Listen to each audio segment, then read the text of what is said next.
1 week season. Hey, and welcome in, OWS fam. So glad you are with us. We are back in the DFS lab. As always, the show presented by 1 week season, where we build a DraftKings lineup and use it as a way to talk through the upcoming slate. But in this case, we are looking today at Thanksgiving. It is that time of year, our favorite time of year. And I'm your host, Cheeseman, and I welcoming up Hilow now. And Hilow, man, how you feeling about Thanksgiving? I mean, this is always a fun slate, even though for me, for the most part, in recent past, it's normally just been a way to just burn some money, but it's a fun way to do it. But of course, in this show, we're trying to look at helping people to not burn money, but hopefully win money. Yeah, so excuse me. Sorry, I'm recovering from Vegas from the F1 races. Oh, that's right, dude. How was that? That was it was gnarly. It was really cool. It's awesome, dude. Yeah, it was fun. Talking about this Thanksgiving slate. So the way that Jesus, sorry, the way that people like the field generally looks at the Thanksgiving slate is they try and map out every game and put their roster in play at the beginning of the day, and then they don't touch it the rest of the day. That is generally how the field that is playing DFS a ton is already doing it. And then you introduce all these new players like DraftKings $5 tournament. Like Uncle Joe down the street is going to throw in $20 and play 4 bullets in that thing. Give something to root for on Thanksgiving. So what we generally see is the Thanksgiving slate is much softer than a normal slate, but these contests we're playing, I mean, the $5 million on DK has like 508,000 entries. Yeah. So what that means is we have an only 3-game slate and we have 508,000 teams. So if you think about like the score needed to win, and we talk about this a lot, like as our starting point when we're constructing rosters, excuse me, if you think about the score needed to win, the fewer games that are on a slate, the closer to optimal you have to be in order to win.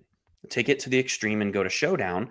Typically, it's the optimal roster that is winning a showdown slate. You need the optimal roster. So now we don't have a 13-game slate. We don't have a 10-game slate. We have a 3-game slate. So we're going to have to be closer to optimal in order to win already. Or in addition to that, the more rosters, the more entries that are in a contest, the closer to optimal you have to be to win.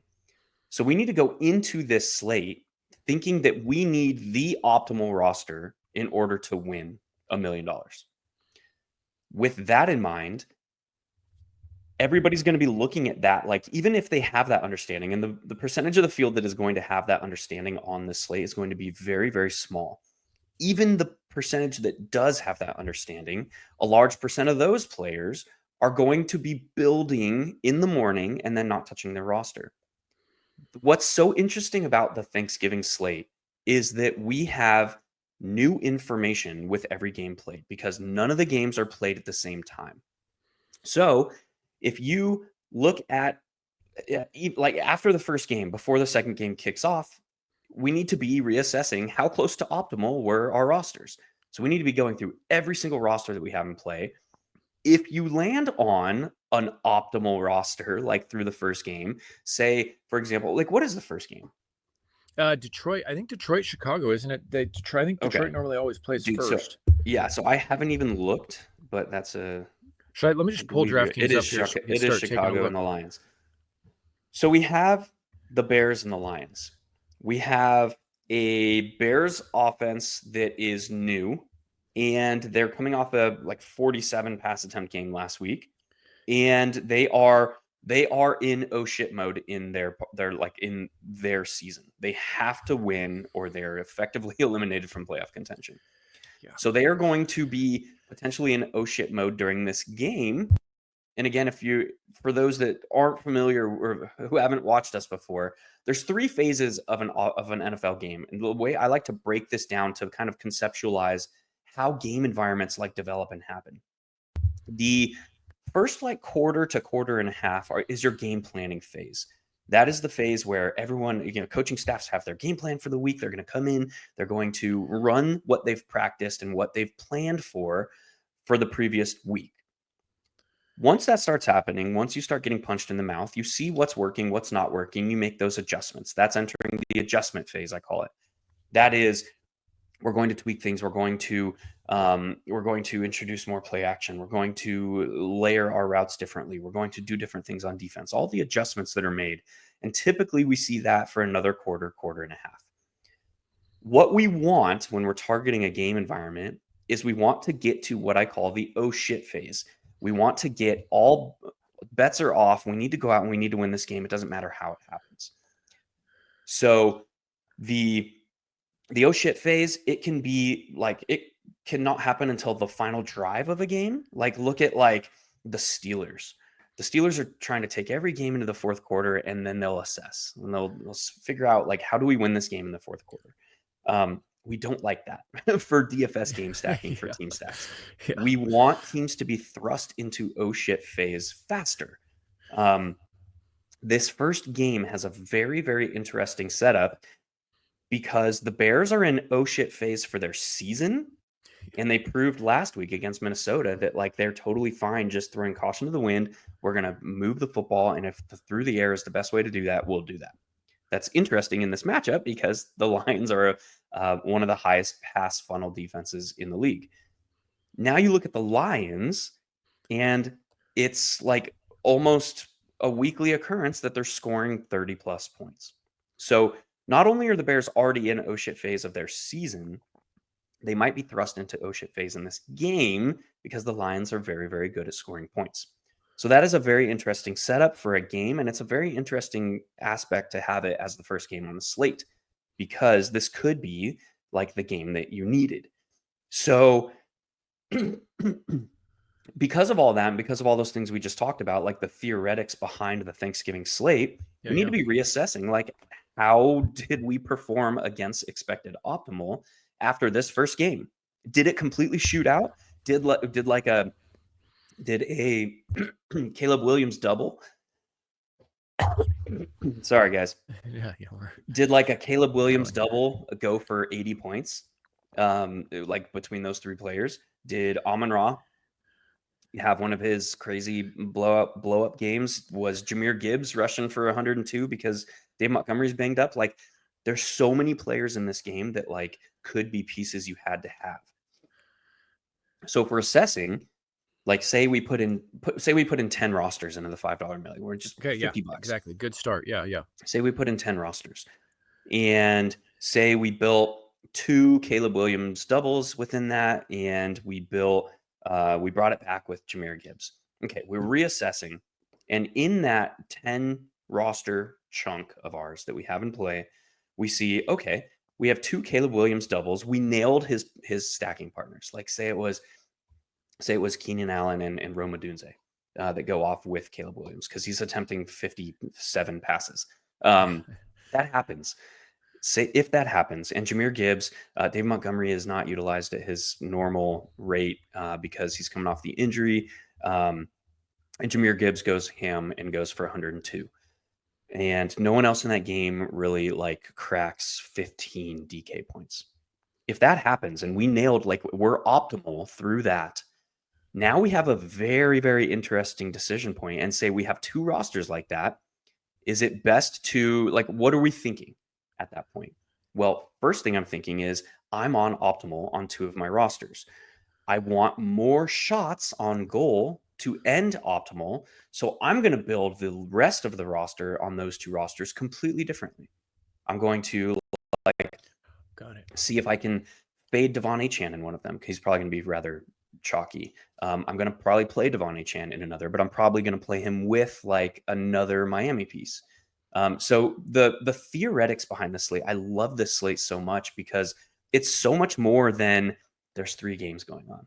Like, and let's try and figure out how to beat it. It's like we have to be thinking 3rd, 4th, 5th layer of the theoretics in the slate.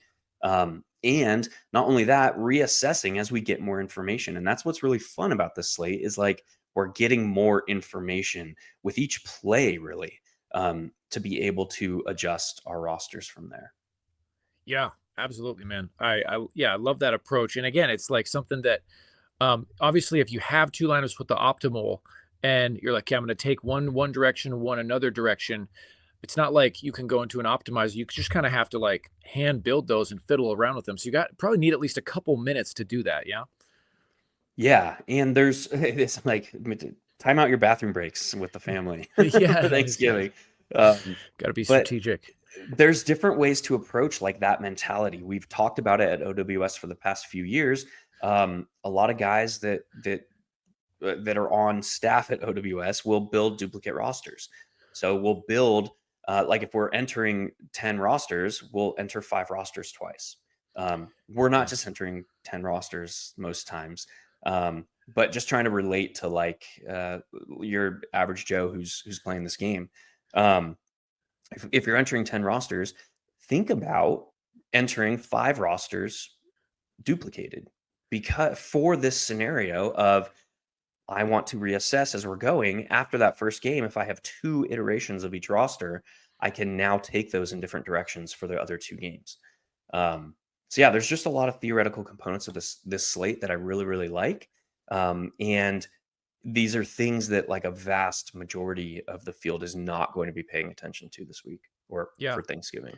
No, man. Yeah. I've been in that same boat, many times, where it's just like, oh, it's just, it's too much trouble to try and swap this, or even you just get in Yeah. the mindset of like, I liked these plays earlier, so I'm just not going to like really try and, or it won't make a difference. But you're right, dude. Like it is like you're really playing against a very different field than we normally see. And people just on their couch saying, I got to toss some lineups in here while I'm drinking my Coors Light, So, Yeah, or exactly. maybe not Coors Light, maybe it's champagne since it's Thanksgiving. The champagne of beer, Miller Lite. Yes. Cool, man. Well, do you any other theoretical stuff, or do you want to jump into the build here? Let's jump in. We'll save the rest of the heavy discussion for the paywalled OWS fam because there is more stuff to talk about. We're not going to get into all of it, but I think that was a good lead in for our discussion here today. Absolutely. A good appetizer. Yeah, there you go. So yeah, stack. I mean, yeah, I'm guessing you want to try to target the Chicago-Detroit game, but who knows? Maybe you want to go a different direction. I will on this build, but realize that like we should build many, many different ways. So this is like we'll like our game plan for this is we're going to attack the Chicago Detroit game heavy as the first game. We're going to game stack the shit out of it, and then this would be like we're entering 2 of these rosters to reassess afterwards. Absolutely, I love it. Love it. Let's do it. All right, so it's got to be Caleb Williams. We'll start there. 5,300, hard to get away. Yeah, well, that's another aspect. The theoretics of the slate is like there's no real like true elite quarterbacks on it. So it might be like a race to 26 points type. If somebody goes 30, it's you had to have that player, or you're not winning. So we're gonna go Caleb Williams. And what I found that was most interesting with the Chicago Bears is we've always thought of DJ Moore as like the man beater. We've always thought of him as better against man. And then like the change in offensive coordinator happened and this offense was so structurally different that like DJ Moore was like this schemed usage guy. He wasn't like this downfield man beater dude over the last 2 games. And it was actually Keenan Allen and Roma Dunze who were running the downfield stuff, who were viable against man coverage. So we're gonna enter Keenan and Roma Dunze, and those are the 2 cheaper of the 3. So I think they're going to be paired together at a lower frequency as well. So there's a lot going on with this play, but I think that like it'll be our starting point for this roster. And again, like we need to be viewing it as like this, we're only talking about this roster. We're not talking about like this is what I think is going to happen on Thursday. We're not talking about the second 2 games even yet. In this game, in this game, we're going to say that the Lions are able to find offensive success. It is going to push the Bears. I understand both of these defenses are like top 10 defenses in the league. That matters not. Like we're trying to get to oh shit phase. Exactly. That's the key. Yeah. Because like, I mean, in the game where the Bears did get there on Sunday, just like when a team gets desperate, like it just, I don't know, like it seems like sometimes defenses, they go into soft prevent mode or whatever it may be, and you see points start piling up. Yeah, 100%. It's all those things kind of go into it. So with that, we also need a lion, at least one, maybe two. So we're going to start with Jahmyr Gibbs. Again, we don't know David Montgomery's status. We know that he didn't practice they held a walkthrough on Monday. We know that he was listed as a non-participant Monday, and we know that he told reporters he plans to play Thursday. But that's all we know. We don't really know anything beyond that. We know that he didn't finish the game. I think it was a knee injury. I don't really remember. Click his name. Let's see. Shoulder. Okay. Yeah. Dope. Oh no, knee was last night. It was J.K. Dobbins. Okay. Oh yes. So we're there. We can be okay with this stopping point. We can go absolutely ham overboard into game stacks. Like if this game turns out to be 42-35, like you're probably going to need to stack it up to hit optimal. So for right now, we'll be done. I want to also enter Devon A. Chan because he just continues to be his price is creeping up, but he's still underpriced relative to his role in this offense. So that'll be kind of our starting point here. When we're looking at the last game, since we entered Devon A. Chan, he's the first player we entered outside of the first game. We'll kind of focus on that for a minute. The big news that probably won't get viewed by enough eyes as it should is Romeo Doubs did not finish the Packers game on Sunday. So go find Romeo Doubs, click his name down there. He was concussed. So he's probably not going to. It was an end zone target where he drew a pass interference, but he came down on his back, on his head. Was when he was injured. So he was concussed. We're talking about a 4-day turnaround for a concussion protocol. That's almost unheard of for a player to clear. So now we get a 5-man rotation coming down to a 4-man rotation. Even if we include like Malik Heath, Bo Melton is probably going to see snaps. So it's probably still a 5-man rotation if we're being honest. We're probably seeing Christian Watson involved. We're probably seeing Jaden Reed involved. We're probably seeing Dontavian Wicks, Bo Melton, and Malik Heath. When we look at like who the wide receivers are on this roster, Christian Watson has a very defined downfield role. Jaden Reed has this like Debo light role where they're giving him carries. They're running him deep seams. He has a very robust route tree for a slot wide receiver, but he's a slot wide receiver and he's confined by the amount of 11 personnel that they run in the offense.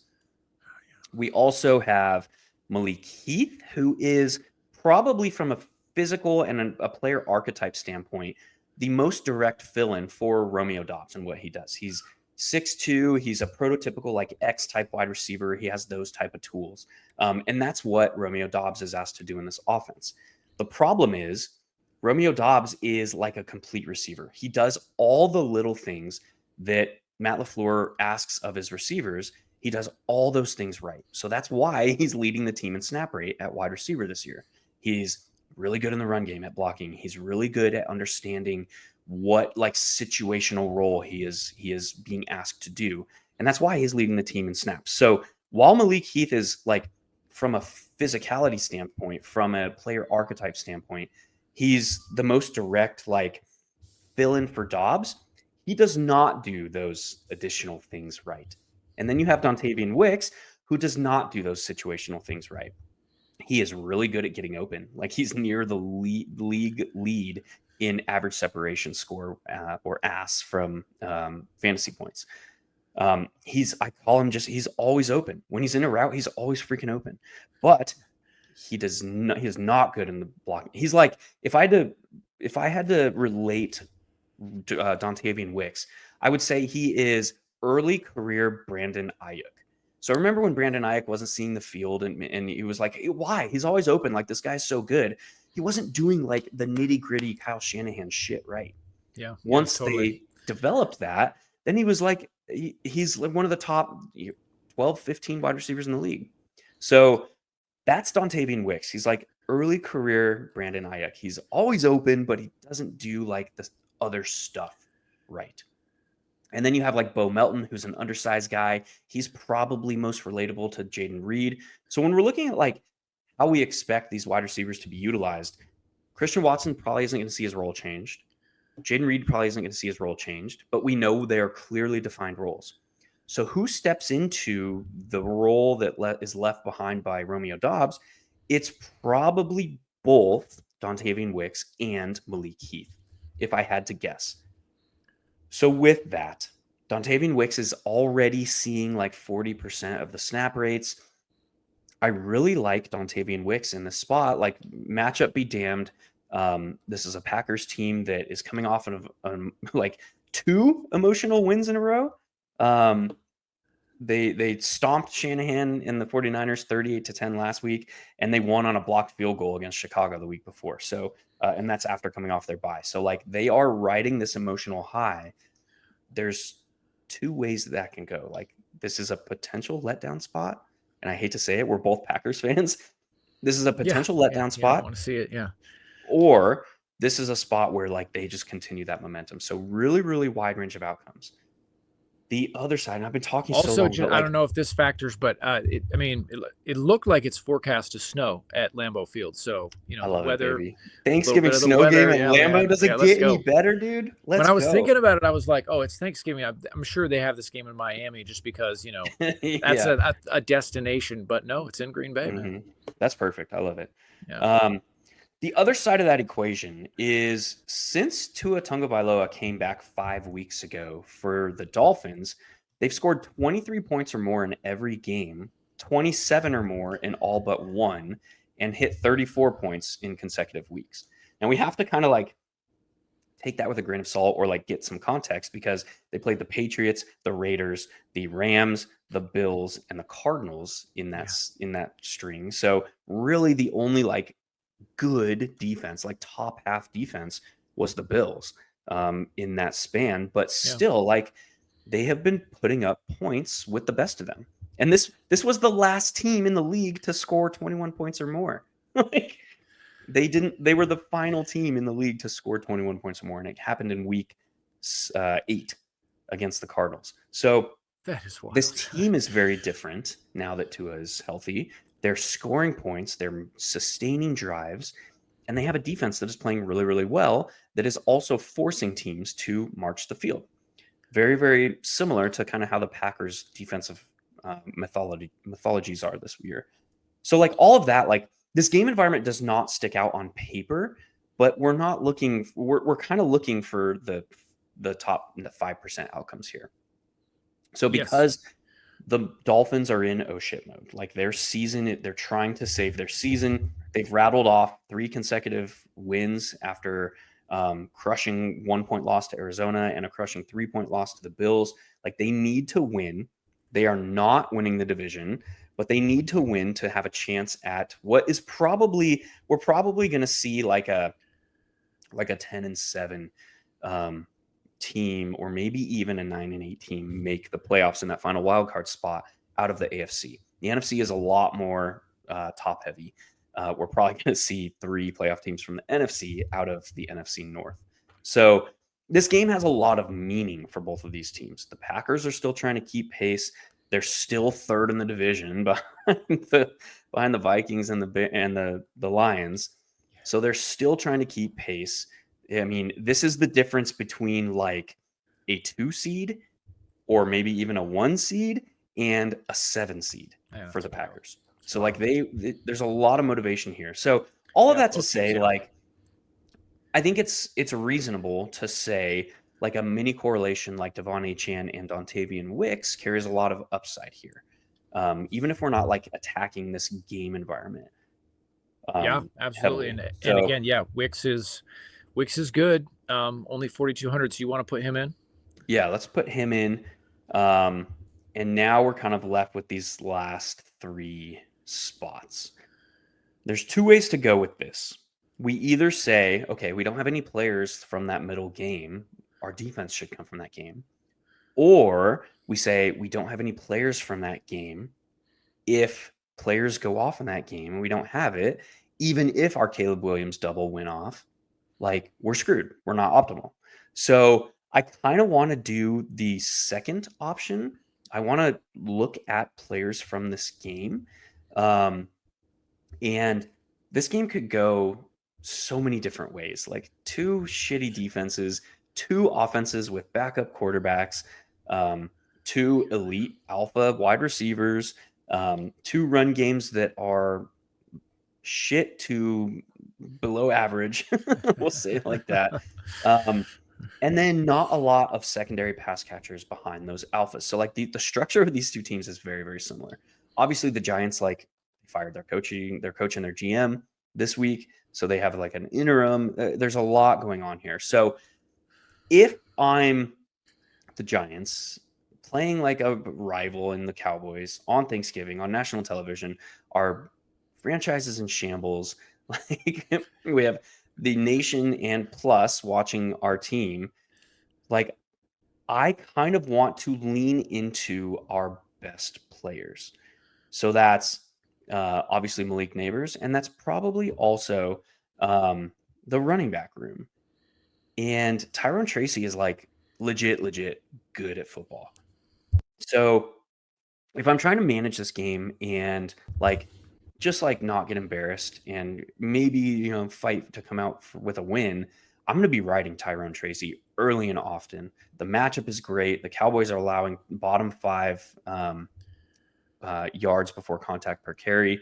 So like to me, Tyrone Tracy sticks out the most in this spot.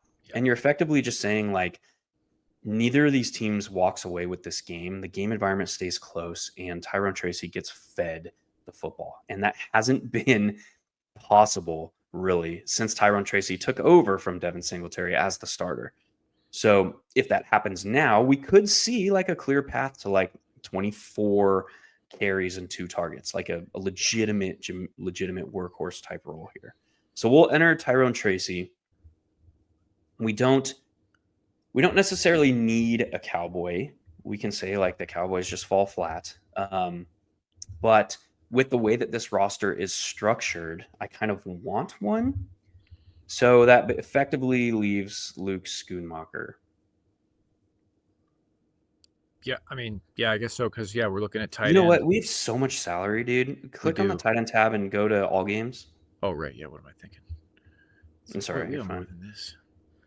We still have so much salary left, which is good because the like fundamental, like written in our DNA, like our human tendency is to want to spend as much as we can.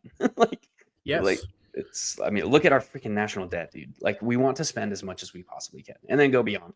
I mean, that's why credit cards exist. That's why like home loans and car loans exist. Like we want to spend as much as we can. So leaving salary on the table is very, very hard for humans to do. So it's actually a good thing that we're not spending all of our salary. So, but I just wanted to see like what we have at our disposal. Cause like Amon-Ra St. Brown is banged up. Dave Montgomery is banged up. Does Sam Laporta come in?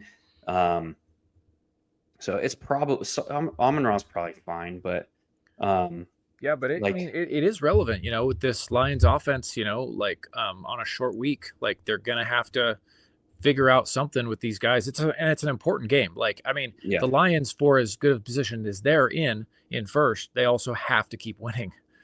Yeah, I mean, we're talking about the only bye out of the NFC now.